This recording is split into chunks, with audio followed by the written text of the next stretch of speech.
जी बच्चों अस्सलाम वालेकुम। So what we are studying बच्चों, हम लोग पढ़ रहे थे ब्लॉक 8 फार्माकोलॉजी हम लोगों ने स्टार्ट की हुई थी और हम लोग चैप्टर नंबर 44 पढ़ रहे थे which was about protein synthesis inhibitor, यानी कि ये ऐसी एंटी बैक्टीरियल ड्रग्स होती हैं जो कि बैक्टीरिया के अंदर जाके प्रोटीन सिंथेसिस को इनहिबिट कर देती हैं ताकि उसका मेटाबॉलिज्म रुक जाए और बैक्टीरिया को ख़त्म किया जा सके। तो बच्चों मैंने प्रीवियस वीडियो के अंदर आपको इसका एक इंट्रोडक्शन बताया था। मैंने आप लोगों को जो नॉर्मल प्रोसेस था प्रोटीन सिंथेसिस का वो एक्सप्लेन किया था। फिर मैंने आपको साइट ऑफ एक्शन बताया था कि अमाइनो ग्लाइकोसाइड और टेट्रासाइक्लिन 30 ऐसे हैं, बाकी सारे 50 ऐसे। मैंने आप लोगों को इसकी क्लासिफिकेशन पढ़ाई थी। और आज हम लोगों ने जो first class of drugs that is tetracycline, आज हम लोगों ने ये स्टडी करनी है। मैंने आपको बताया था ब्रॉड स्पेक्ट्रम, मॉडरेट स्पेक्ट्रम और नैरो स्पेक्ट्रम के बारे में। अब जो हमारे पास ब्रॉड स्पेक्ट्रम ड्रग थी that was about chloramphenicol and tetracycline, तो आज हम लोगों ने टेट्रासाइक्लिन स्टडी करनी है। सॉरी फॉर माई स्टैंड, ये बार बार हिलता रहता है, I am so sorry for that. आप लोग थोड़ा सा एडजस्ट कर लें इसके साथ, ठीक है। सो बच्चों जो टेट्रासाइक्लिन्स होती है ना, ये हमारे पास टेट्रासाइक्लिन्स इटसेल्फ हमारे पास ना एक क्लास ऑफ ड्रग्स भी है और ये हमारे पास अलग से एक दवाई का नाम भी है। यानी कि टेट्रासाइक्लिन्स के अंदर ही हमारे पास जो है ना वो जो ड्रग्स आती हैं ना, इन टेट्रासाइक्लिन्स तो एक ग्रुप का नाम हो गया ना, इसके अंदर जो ड्रग्स आती हैं उसमें भी जो फर्स्ट ड्रग होती है वो टेट्रासाइक्लिन इटसेल्फ है। सो टेट्रासाइक्लिन, डॉक्सीसाइक्लिन, डिमिक्लोसाइक्लिन और मीनोसाइक्लिन, ये हमारे पास होती हैं टेट्रासाइक्लिन। ये बच्चों हमारे पास होती हैं ब्रॉड स्पेक्ट्रम बैक्टीरियोस्टैटिक एंटीबायोटिक्स। अगर आप लोगों को बच्चों के नोट्स चाहिए, इनके पीडीएफ्स चाहिए, इसके अलावा जो मैम माइक्रो पढ़ाती हूँ उसमें एआई जनरेटेड इमेजेस चाहिए, तो आप लोग मेरे नंबर पे मुझे व्हाट्सएप करें, मैं आपको अपने गाइडलाइंस के ग्रुप के अंदर ऐड कर दूंगी way you can check the latest updates about my sessions and everything. और टेस्ट वगैरह भी मैं वहाँ पे सेंड करती हूँ, उनकी कीज़ भी आप वहीं पे जो है ना वो वैसे यूट्यूब पे है उनकी कीज़, और उनके जो क्वेश्चन पेपर्स हैं वो आपको वहाँ से मिल जाएंगे। So coming back to the lecture, tetracycline हमारे पास बच्चों क्या होता है, ये हमारे पास ब्रॉड स्पेक्ट्रम बैक्टीरियोस्टैटिक एंटीबायोटिक्स हैं, ठीक है। ब्रॉड उनका स्पेक्ट्रम होगा और जो बैक्टीरिया होंगे वो मुकम्मल तौर पे किल नहीं होंगे, बस उनकी जो ग्रोथ होगी वो रुक जाएगी, ठीक है। अब बच्चों इनके फार्माकोकाइनेटिक्स क्या होते हैं, इनकी जो ऑरल एब्जॉर्प्शन होती है बच्चों वो वेरिएबल होती है, यानी कि डिपेंड कर रहा होता है ड्रग टू ड्रग, वो वेरी करती है कि ये ऑरली किस हद तक एब्जॉर्ब होते हैं। जब आप इनको ऑरली लेते हैं तो ये फूड और मल्टीवेलेंट के टाइम्स की वजह से इनका जो मेटाबॉलिज्म होता है वो इम्पेयर हो जाता है, यानी कि आपने इसको खाने के साथ या कोई भी ऐसी चीज़ जिसके अंदर मल्टीवेलेंट के टाइम्स हो, कैल्शियम, एल्यूमिनियम या फेरस आयन हो, उसके साथ आपने इनको नहीं लेना होता। जैसे बच्चों दूध है, दूध के अंदर क्या होता है, कैल्शियम होता है, तो जो कैल्शियम आयन्स होंगे वो आपकी जो ड्रग होगी उसकी चिलेशन कॉज कर देंगे, उसकी मेटाबॉलिज्म को रोक देंगे। अब ऐसा होता है कि हमारे यहाँ पे एक मिथ बनी हुई है कि जो है ना दवाई को आप दूध के साथ भी ले सकते हैं, तो बच्चों हर दवाई जो है ना वो दूध के साथ आप नहीं ले सकते होते। It's better to take with water या फिर it's better to follow the prescription of the doctor instead. So बच्चों ऑरल एब्जॉर्प्शन इसमें वेरिएबल होती है और इम्पेयर हो रही होती है फूड और मल्टीवेलेंट के टाइम से। इसकी वाइडर टिश्यू डिस्ट्रीब्यूशन है, ठीक है। जिस तरह हमने बात की कि इसका स्पेक्ट्रम वाइड है, उसी तरह से इसकी टिश्यू डिस्ट्रीब्यूशन भी वाइड है। ये बहुत सारे टिश्यूज़ के अंदर डिस्ट्रीब्यूट हो जाती है, इवन ये क्रॉस करती है प्लेसेंटा को। बच्चों ये पॉइंट काफ़ी इंपॉर्टेंट है कि ये प्लेसेंटा को क्रॉस कर रही होती है। नेक्स्ट जब आगे जाके मैं आपको इसके एडवर्स इफेक्ट्स बताऊंगी ना, तब ये बात आप लोगों को याद रहनी चाहिए कि इसके फार्माकोकाइनेटिक में हमने पढ़ा था कि ये प्लेसेंटा को क्रॉस कर रही होती है। इसमें हमारे पास बच्चों इसके मेटाबॉलिज्म के अंदर हो रही होती है एंटेरोहेपेटिक साइकिलिंग। अब एंटेरोहेपेटिक साइकिलिंग हमारे पास क्या होती है कि फॉर एग्जांपल अगर कोई भी चीज़ है ना वो आपने एक दफ़ा खाई, उसका सारा मेटाबॉलिज्म वो आपकी बॉडी से रिमूव हो गई, लेकिन ये क्या करता है बच्चों के, ये जो हमारे पास स्मॉल इंटेस्टाइन और लिवर के दरमियान जो है ना वो ड्रग का मेटाबॉलिज्म बार बार यानी कि मोबाइल में सिक्रीट होती है और इंटेस्टाइन से होती है, मतलब दोबारा दोबारा जो है ना वो इसका साइकिल रिपीट होता है। दैट इज़ वाई जो इसकी हाफ लाइफ है ना वो काफ़ी लंबी होती है। सो एंटेरोहेपेटिक साइकिलिंग भी इस चैप्टर के अंदर भी, और जो एंटी टीबी ड्रग्स होती हैं वहाँ पे भी हम इसको दोबारा से पढ़ेंगे। अब इसकी एक्सक्रीशन बच्चों कैसे हो रही होती है, जो बाकी ड्रग्स होती हैं वो यूरिन के अंदर एक्सक्रीट हो रही होती हैं, लेकिन जो हमारे पास डॉक्सीसाइक्लिन है ना ये हमारे पास बच्चों एक्सक्रीट हो रही होती है फीसिस के अंदर। सो ये डॉक्सीसाइक्लिन आप लोगों ने याद रखनी है क्योंकि ये फीसिस के अंदर एक्सक्रीट होती है। नेक्स्ट हम लोग बच्चों इसकी एक्टिविटी पढ़ते हैं।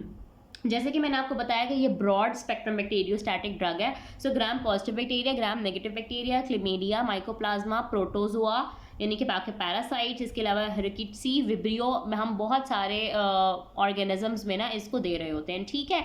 सो आप लोगों ने जो इसकी एक्टिविटी है इसको पक्का रट्टा मार लेना है। ब्रॉड स्पेक्ट्रम है, वैसे इसका स्पेक्ट्रम कम ही पूछा जाता है, इसमें से जो ज़्यादा सवाल आता है ना टेट्रासाइक्लिन में से वो इसके आपसे फार्माकोकाइनेटिक पूछ लेंगे। ये प्लेसेंटा को क्रॉस करने वाली बात, एंटेरोहेपेटिक साइक्लिंग वाली बात, डॉक्सीसाइक्लिन फीसिस में एक्सक्रीट होती है ये वाली बात, या ये empire bye food and multivalent के टाइम, या फिर आपसे ये पूछ लेंगे कि इसके एडवर्स इफेक्ट्स क्या होते हैं, ठीक है। ये वाली बातें ज़्यादा इंपॉर्टेंट होती हैं।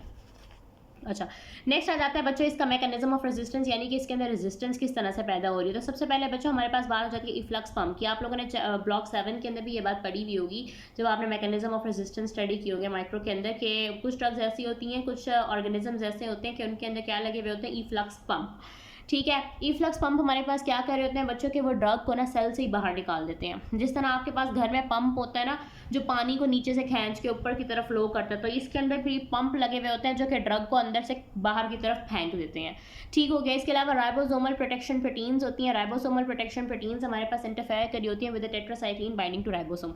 मैंने वो कहा ना कि टेट्रासाइक्लिन ने क्या करना है, राइबोसोम के 30S सबयूनिट के साथ बाइंड होकर प्रोटीन सिंथेसिस को रोकना होता है। तो इस तरह की राइबोसोमल प्रोटेक्शन प्रोटीन्स बन जाती हैं जो राइबोसोम को प्रोटेक्ट कर लेती है, और टेट्रासाइक्लिन राइबोसोम के साथ बाइंड नहीं हो पाती। जब वो बाइंड नहीं हो पाती तो ऑफकोर्स वो अपना एक्शन भी नहीं कर पाती। सो मैकेनिज्म ऑफ रेजिस्टेंस हमारे पास क्या आ जाता है, एक हमारे पास इफ्लक्स पंप आ जाता है, दूसरा हमारे पास राइबोसोमल प्रोटेक्शन प्रोटीन्स आ जाती हैं। नेक्स्ट हमारे पास बच्चों इसके क्लिनिकल यूजेस है। क्लिनिकल यूजेस भी से काफ़ी इंपॉर्टेंट है, मैं आप लोगों को इंशाल्लाह निमोनिक्स के थ्रू समझाऊंगी। अब तक हम लोगों ने क्या बात की है बच्चों, हम लोग टेट्रासाइक्लिन डिस्कस कर रहे हैं जो कि हमारे पास प्रोटीन सिंथेसिस इनहिबिटर है, ब्रॉड स्पेक्ट्रम है और बैक्टीरियोस्टैटिक है। Gram positive bacteria, negative bacteria, protozoa, rickettsia, vibrio, mycoplasma, इसके खिलाफ इसकी एक्टिविटी होती है। वाइडर टिश्यू डिस्ट्रीब्यूशन है, प्लेसेंटा को भी क्रॉस करती है, एंटेरोहेपेटिक साइक्लिंग शो करती है, डॉक्सीसाइक्लिन फीसिस के अंदर एक्सक्रीट होती है। ये बात आप लोगों ने याद रखनी है।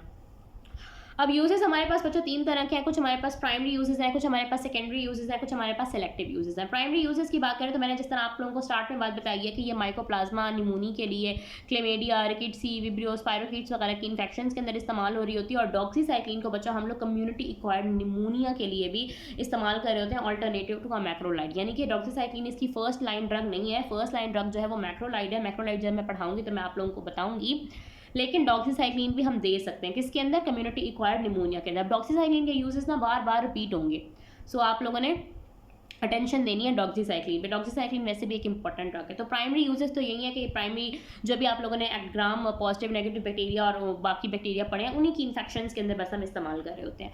कुछ हमारे पास है बच्चों इसके सेकेंडरी यूजेस। ठीक है, सेकेंडरी यूजेस में हमारे पास क्या क्या आ जाता है कि ये ऑल्टरनेटिव ड्रग होती है ऑफ सिफिलिस। अगर आप लोगों को याद हो तो मैंने आप लोगों को बात बताई थी कि सिफिलिस के अंदर जो ड्रग ऑफ चॉइस होती है, जो हमारे पास प्राइमरी ड्रग होती है, वो हमारे पास क्या होती है बच्चों, वो हमारे पास होती है पेनिसिलिन जी। सो पेनिसिलिन जी इसकी बुनियादी ड्रग होती है, और ऑल्टरनेटिव ड्रग हमारे पास टेट्रासाइक्लिन होती है सिफिलिस की। इसके अलावा हम बच्चों इसको यूज़ कर रहे होते हैं रेस्पिरेटरी इन्फेक्शंस के अंदर। ऊपर भी हमने यही बात ही तो की है कि माइकोप्लाज्मा निमोनी के लिए, कम्युनिटी एक्वायर्ड निमोनिया के लिए हम लोग यूज़ कर रहे होते हैं। तो बेसिकली निमोनिया की और रेस्पिरेटरी इन्फेक्शंस के अंदर आपने याद रखना है कि हम टेट्रासाइक्लिन्स दे सकते हैं। रेस्पिरेटरी इन्फेक्शन के लिए क्रोनिक ब्रोंकाइटिस दोबारा एक रेस्पिरेटरी इन्फेक्शन ही है बच्चों, इसकी प्रोफाइलैक्सिस के अंदर, यानी कि प्रिवेंटिवली हम क्रोनिक ब्रोंकाइटिस के अंदर ये ड्रग दे रहे होते हैं। इसके अलावा लेप्टोस्पायरोसिस एक एनिमल इन्फेक्शन होती है, जूनोटिक इन्फेक्शन है जो जानवरों से इंसानों में होती है। और एक्नी के लिए, एक्नी आई डोंट नो बस याद रह जाती है ना ये, इसके यूजेस हमारे वाइवा में आए थे, और ना मैं रेस्ट स्टेशन पे बैठी हुई थी तो मुझसे मैं भी यही बोल के आई थी एक्नी के अंदर इसको यूज़ कर रहे होते हैं। और फिर मेरे बाद वाली जो बच्ची आई है वो भी एक्नी बोल गई, वो भी एक्नी बोल रही थी सबसे पहले। तो मुझे ये था कि पता नहीं सबको एक्नी क्यों याद रह रहा है, तो आप लोगों को भी शायद एक्नी ना आराम से याद रह जाए इसके यूजेस के अंदर। ठीक है बच्चों, एक मैंने आपको बताया कि माइकोप्लाज्मा, क्लेमेडिया, रिकेट्सी, विब्रियो, स्पायरोकीट्स, ये तो शायद चीज़ें याद ना रहें, और लेकिन आप लोगों ने जो है ना एक ये चीज़ याद रखनी है कि कम्युनिटी एक्वायर्ड निमोनिया के लिए हम डॉक्सीसाइक्लिन यूज़ कर रहे हैं, दूसरा एक्नी याद रह जाएगा आप लोगों को। बाकी ये सिफिलिस की जो है ना वो ऑल्टरनेटिव ड्रग होती है, प्राइमरी ड्रग इसकी पेनिसिलिन जी होती है, और रेस्पिरेटरी इन्फेक्शंस के अंदर इस्तेमाल हो रही होती है, क्रोनिक ब्रोंकाइटिस के प्रोफाइलैक्सिस के अंदर, लेप्टोस्पायरोसिस और एक्ने के अंदर। ठीक है, अभी आप लोग ये पढ़ ले, फिर मैं आप लोगों को इसको याद करने का तरीका भी समझाती हूँ। फिर कुछ हमारे पास सेलेक्टिव यूजेस आ जाते हैं, जो एच पाइलोरी के अल्सर्स होते हैं ना, जब हम लोगों ने एच हेलिकोबैक्टर पाइलोरी पढ़ा था माइक्रो के अंदर, तो मैंने आप लोगों को बताया था कि इसके ट्रीटमेंट के लिए हम ट्रिपल थेरेपी दे रहे होते हैं, जिसमें एक प्रोटॉन पंप इनहिबिटर और 2 एंटीबायोटिक्स होते हैं। तो अगर वो किसी के अंदर फेल हो जाए तो फिर हम क्वाड्रुपल थेरेपी देते हैं, उसके अंदर टेट्रासाइक्लिन हम डालते हैं। सो एच पाइलोरी के अल्सर के लिए हम लोग टेट्रासाइक्लिन दे रहे होते हैं। लाइम डिजीज के अंदर हम डॉक्सीसाइक्लिन दे रहे होते हैं। मेनिंजियोकोकल कैरियर स्टेट के अंदर हम लोग मीनोसाइक्लिन दे रहे होते हैं। मलेरिया की प्रिवेंशन के लिए डॉक्सीसाइक्लिन दे रहे होते हैं। अमीबियासिस के अंदर डॉक्सीसाइक्लिन दे रहे होते हैं, और एडीएच सिक्रेटिंग ट्यूमर्स या एसआईएडीएच के लिए हम लोग डिमिक्लोसाइक्लिन दे रहे होते हैं। अब अगर आप लोग एक बात नोटिस करें तो डॉक्सीसाइक्लिन जो है ना वो बार बार रिपीट हुआ है। ठीक है, तो डॉक्सीसाइक्लिन के लिए बच्चों आप लोगों ने एक निमोनिक याद रखना है, दैट इज काम, CALM, काम। काम कहते हैं ना कि सुकून में आ जाओ, पुरसुकून हो जाओ। सो काम से हमारे पास क्या बनेगा बच्चों, सी से हमारे पास बनेगा कम्युनिटी एक्वायर्ड निमोनिया। ये डॉक्सीसाइक्लिन के बारे में बता रही हूँ मैं आपको। ठीक है, सी से हमारे पास क्या बनेगा बच्चों, कम्युनिटी एक्वायर्ड निमोनिया, यानी कि हम कम्युनिटी एक्वायर्ड निमोनिया के अंदर डॉक्सीसाइक्लिन देते हैं। ए से हमारे पास आ जाएगा अमीबियासिस। अमीबियासिस बेसिकली हमारे पास एक बैक्टीरियल इन्फेक्शन नहीं है, ये हमारे पास एक प्रोटोजोअल या पैरासाइटिकल इन्फेक्शन है, पैरासाइट की इन्फेक्शन होती है बेसिकली। एल से हमारे पास आ जाएगा लाइम डिजीज़। अच्छा, लाइम डिजीज़ अगेन एक जूनोटिक इन्फेक्शन है, ये हमारे पास जानवरों से इंसानों के अंदर हो रही होती है, ठीक है। और एम से आ जाएगा हमारे पास मलेरिया की प्रिवेंशन के लिए। सो काम से हमारे पास क्या बना, सी से बना कम्युनिटी एक्वायर्ड निमोनिया, ए से बना अमीबियासिस, एल से आ जाएगा लाइम डिजीज़ और एम से आ जाएगा मलेरिया की प्रिवेंशन। तो ये हमारे पास डॉक्सीसाइक्लिन के यूजेस हो गए। फिर इसके अलावा आप लोगों ने याद रखना है कि एच पाइलोरी के अल्सर्स के लिए जो है ना, वो एच पाइलोरी के अल्सर्स के लिए हम टेट्रासाइक्लिन को इटसेल्फ दे रहे होते हैं। मेनिंजियोकोकल कैरियर स्टेट में मीनूसाइक्लिन MINO, और इसकी स्पेलिंग देखें भी तो MENI, इसी तरह की कुछ स्पेलिंग है इसके, तो इसमें आप लोगों को याद रह जाएगा, MCQs ही आना है ना तुम लोगों के। सो मेनिंजियोकोकल कैरियर स्टेट में हम लोग मीनूसाइक्लिन दे रहे होते हैं, तो इसके स्पेलिंग आप लोग मैच करें, तकरीबन सेम ही है, ठीक है। बाकी ADH सिक्रीटिंग ट्यूमर्स रह जाता है, उसके लिए हम लोग डिमिक्लोसाइक्लिन दे रहे हैं। डिमिक्लोसाइक्लिन पूरे पैराग्राफ में या पूरे चैप्टर में और कहीं नहीं आया, बस एक ही डिजीज़ के लिए आया, ADH सिक्रीटिंग ट्यूमर्स या फिर SIADH। बेसिकली जो ग्लैंड होता है ना, जहाँ से एंटी डायरेटिक हार्मोन निकल रहा होता है, वहाँ पे ट्यूमर हो जाता है, जिसकी वजह से ADH की जो सिक्रीशन होती है, एंटी डायरेटिक हार्मोन की जो सिक्रीशन होती है, वो मुतासिर होती है। सो उसके अंदर हम लोग जो है ना वो डिमिक्लोसाइक्लिन दे रहे होते हैं। अब आप लोग इसके यूजेस किस तरह से याद रखोगे, सबसे पहले तो डॉक्सीसाइक्लिन के यूजेस काम के नाम से, CAP मतलब क्या, कम्युनिटी एक्वायर्ड निमोनिया के अंदर, एमीबियासिस के अंदर, लाइम डिजीज़ के अंदर, मलेरिया की प्रिवेंशन के लिए हम लोग डॉक्सीसाइक्लिन दे रहे होते हैं। एच पाइलोरी के अल्सर्स के लिए इटसेल्फ टेट्रासाइक्लिन आएगा, मेनिंजियोकोकल कैरियर स्टेट के लिए मीनूसाइक्लिन आएगा, और ADH सिक्रीटिंग ट्यूमर्स के लिए डिमिक्लोसाइक्लिन। पीछे हम लोगों ने क्या क्या पढ़े थे, हम लोगों ने पढ़ा था कि एक्ने के ट्रीटमेंट के अंदर, लेप्टोस्पायरोसिस के ट्रीटमेंट के अंदर, रेस्पिरेटरी इन्फेक्शंस के ट्रीटमेंट के अंदर, क्रोनिक ब्रोंकाइटिस के प्रोफाइलैक्सिस के लिए। इसके अलावा हमने पढ़ा था कि माइकोप्लाज्मा निमोनी में और लाइक स्पायरोकीट्स में, रिकिट्सी में, विब्रियो में, ठीक है, प्रोटोजोअल इन्फेक्शंस के अंदर हम लोग सब में जो है ना वो टेट्रासाइक्लिन दे रहे होते हैं। सो इट सेल्फ ये बहुत ब्रॉड स्पेक्ट्रम दवाई है, यानी कि इसका स्पेक्ट्रम बहुत ज़्यादा बड़ा है। अच्छा बच्चों, फिर हम बात करते हैं टाइजीसाइक्लिन की। टाइजीसाइक्लिन बेसिकली हमारे पास सिमिलर टू टेट्रासाइक्लिन होती है, बट ये खुद इट सेल्फ एक टेट्रासाइक्लिन नहीं है, उससे मिलती जुलती ड्रग है। टाइजीसाइक्लिन बच्चों हम सिर्फ IV दे रहे होते हैं, ठीक है, ये ऑरली अवेलेबल नहीं होती, सिर्फ पैरेंट्रल रूट में, इंट्रावीनस रूट में दे रहे होते हैं। ये बाइल के अंदर एलिमिनेट हो रही होती है, और इसकी हाफ लाइफ होती है 30 to 60 आवर्स, यानी कि काफ़ी लंबी इसकी हाफ लाइफ होती है, तकरीबन 2-3 दिन जितनी है, 3 दिन से भी ज़्यादा बल्कि, ठीक है। अब इसका स्पेक्ट्रम क्या होता है बच्चों, हम इसको कहाँ कहाँ पे इस्तेमाल कर रहे होते हैं, हम इसको दे रहे होते हैं मरसा के अंदर, ठीक है, VRE के अंदर, beta lactamase producing gram negative bacteria, anaerobes, chlamydia, mycobacteria, काफ़ी लंबा चौड़ा इसका स्पेक्ट्रम होता है। अच्छा, आप लोगों ने एक बात याद रखनी है बच्चों, हमारे ना कॉलेज के अंदर, हाँ कॉलेज के अंदर एक SCQ आया था जिसमें उन्होंने पूछा हुआ था कि मरसा का ना आप लोगों ने तमाम ऐसी ड्रग्स लिखनी है जो हम मरसा के ट्रीटमेंट के अंदर दे रहे होते हैं। सो अब हम लोगों ने जो पढ़ा था वो इस तरह से पढ़ा था कि हमें उस वक्त याद ही नहीं आ रही थी कि मरसा में हमने कौन कौन सी ड्रग्स देनी है। तो आप लोगों ने ना याद किस तरह करना है कि आप लोगों ने ना शॉर्ट लिस्टिंग कर लेनी है। पीछे हम लोगों ने क्या क्या पढ़ा था, एक तो हम लोगों ने आई गेस सेफ्टेरोलीन पढ़ी थी, है ना, वैनकोमाइसिन पढ़ी थी, इसके अलावा प्रोटीन सिंथेसिस में अब तक हम लोगों ने ये टाइजीसाइक्लिन पढ़ी है। आगे भी आएंगी मरसा की ड्रग्स, तो आप लोगों ने लिस्ट करते जाना है लाजमी कि मरसा के अंदर हम कौन कौन सी ड्रग्स दे रहे होते हैं, और उसके बाद मैं खुद भी आप लोगों के साथ जो है ना वो एक लिस्ट शेयर कर दूंगी, लेकिन आप लोगों ने भी लिस्ट करना है। तो टाइजीसाइक्लिन हम लोग कहाँ कहाँ दे रहे होते हैं, इसका स्पेक्ट्रम हमारे पास क्या आ जाता है बच्चों, हम लोग इसको मरसा के इन्फेक्शन में दे रहे हैं, हम लोग VRE यानी कि वैनकोमाइसिन रेजिस्टेंट एंटेरोकोकाई में दे रहे हैं, beta lactamase producing gram negative bacteria, anaerobe, chlamydia, mycobacteria, काफ़ी लंबा इसका स्पेक्ट्रम होता है टाइजीसाइक्लिन का, ठीक है। अब हम बात करते हैं बच्चों टेट्रासाइक्लिन की ना टॉक्सिसिटी एडवर्स इफेक्ट के बारे में, लेकिन उससे पहले मैं काम करती हूँ कि आप लोगों को सारा रिवाइज करा देती हूँ कि हम लोगों ने क्या पढ़ रहे हैं बच्चों। हम लोग प्रोटीन सिंथेसिस बैक्टीरियल इनहिबिटर्स पढ़े, और इसके अंदर हम लोगों ने ब्रॉड स्पेक्ट्रम सबसे पहले स्टार्ट किया, और उस पर हम लोगों ने टेट्रासाइक्लिन के ग्रुप से स्टार्ट किया। टेट्रासाइक्लिन इटसेल्फ ग्रुप का भी नेम है, और इसकी फर्स्ट ड्रग का नेम भी टेट्रासाइक्लिन है। इसके अलावा डॉक्सीसाइक्लिन है, मीनूसाइक्लिन है, डिमिक्लोसाइक्लिन है।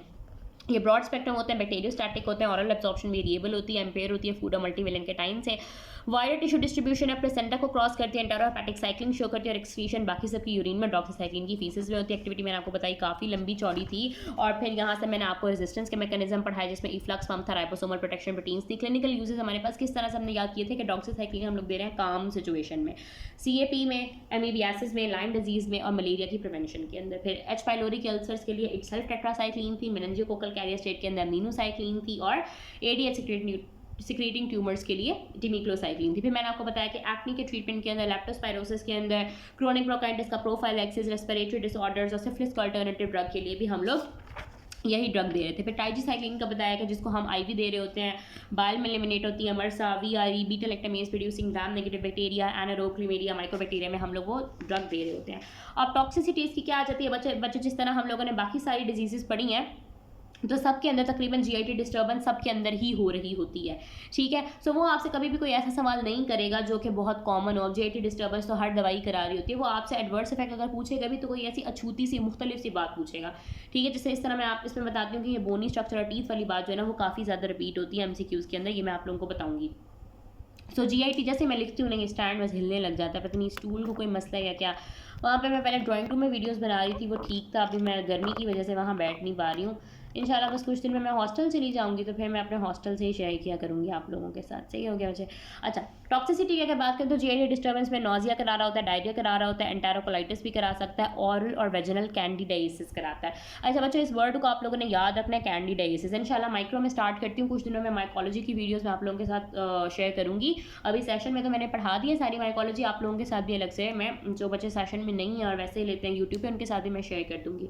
सो बच्चे, कैंडिडाइसिस हमारे पास क्या होता है कि कैंडिडा अल्बिकेंस आपके पास एक नॉर्मल फंगस होती है जो कि आपकी बॉडी में, स्किन में, वेजाइना में, जीआईटी में ग्रो कर रही होती है। ये आगे चल के भी मैं बताऊंगी दोबारा से। आपकी स्किन में, जीआईटी में, वेजाइना में ये नॉर्मल फ्लोरा के तौर पर मौजूद होती है। सो जब आप बहुत ज़्यादा एंटीबायोटिक्स का इस्तेमाल करते हैं ना तो आपका जो नॉर्मल फ्लोरा होता है ना वो डिस्टर्ब्ड हो जाता है, और जो टोटल जो बैक्टीरिया की रेशो और प्रोपोर्शन होती है वो डिस्टर्ब हो जाती है, और जो कैंडिडा होती है ना वो ओवर ग्रो कर जाती है due to more antibiotic use या फ्रीक्वेंट एंटीबायोटिक यूज़। तो जिसकी वजह से ना ऑरल और वेजिनल कैंडी की जो नॉर्मल चीज़ थी पहले फंगस आपकी बॉडी के अंदर, अब वो एबनॉर्मेलिटी कॉज करना स्टार्ट कर देती है ऑरली, यानी कि मुंह के अंदर थ्रश बन जाते हैं, और वेजिनल कैंडिडाइसिस वेजाइना में जो है ना वो थिक वाइट सिक्रीशंस निकलना स्टार्ट हो जाती हैं, इचिंग होती है और स्मेल भी आती है।